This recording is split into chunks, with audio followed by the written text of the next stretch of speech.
Tanghalian na pala. Laki ng bahay. Painitin ng ulam. Init muna natin.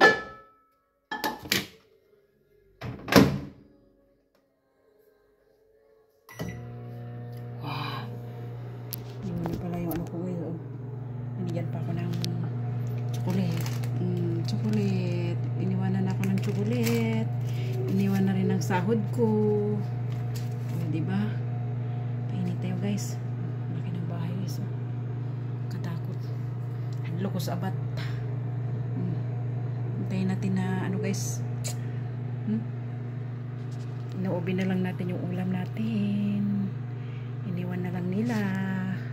Kaya doon ako sa baba kakain. Hadlo ko dito sa taas. Naiungo. Naiungo ba? Walang tao. Kaya mahadlo ko diri magtambay. Naiaswang. Tanawara good guys. Habang nagpainit tayo ng ulam natin. Kain tayo guys. Kain tayo. Kain tayo ng lunch guys.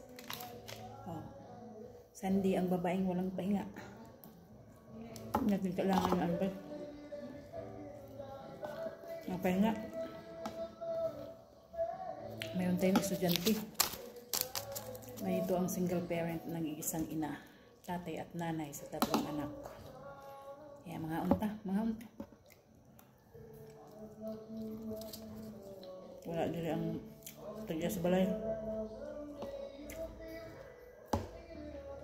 Nilakaw sila guys no. Bibinglan na lang kukuan chocolate. Para kung sa kong mga anak, di ba? Bili na po nila nga akong sweldo. Di ba? Makabili na ng bugas guys. 5 kilong bugas. O di ba sayang araw. Kaya mga unta.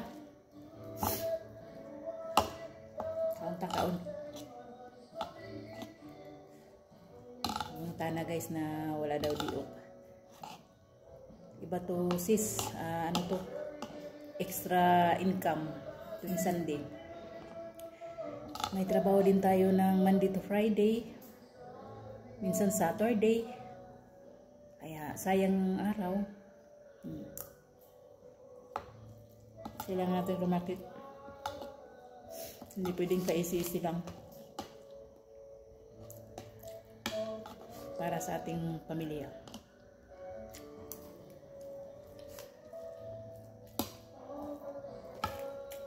Kain tayo, kain.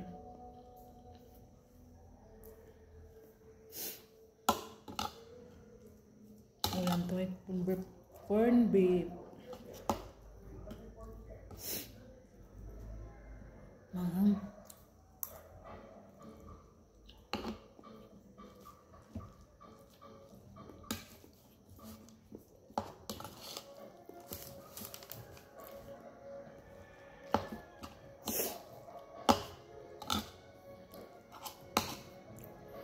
Manghang guys, manghang. Tubig. Malamig pala yung nakuha ko.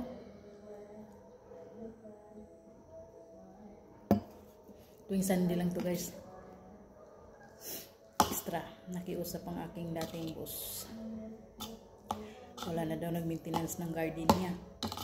Kaya pagbigyan ko daw siya kahit tuwing Sunday. Yun lang naman ang time ko guys. Kasi Monday to Saturday busy. Busy ang Inday.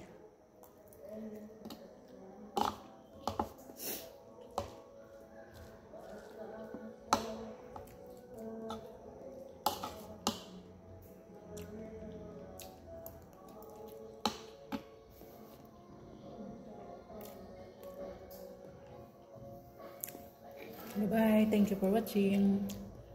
God bless po sa inyong lahat. Lalo na sa katulad ko. God is good every day.